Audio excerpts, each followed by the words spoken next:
La nouvelle équipe du Conseil national de la jeunesse du Congo prend officiellement fonction. Élue en mars dernier, elle a tenu sa session inaugurale en novembre dernier à Brazzaville. Le nouveau bureau veut se donner les moyens pour la formation et l'éducation des jeunes. Première activité importante depuis sa mise en place, l'organisation de la participation civique et démocratique, un événement qui vise à impliquer les jeunes dans le processus électoral. Si vous remarquez, dans le contrat social du président de la République, l'éducation occupe une place de choix. Et il écrit, je cite, « Une population éduquée et assez préparée à accélérer son développement ». Du coup, nous, on se focalise plus sur l'éducation. Dans son programme, le Conseil national de la jeunesse veut privilégier 5 axes principaux: éducation, santé, communication, emploi, plaidoyer et bonne gouvernance. Il s'agira de former les jeunes dans ces domaines et leur faciliter ainsi l'accès à l'emploi.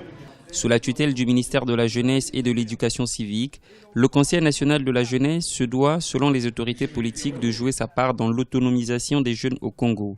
C'est ce qui explique la tenue du dialogue intergénérationnel qui a eu lieu en novembre dernier.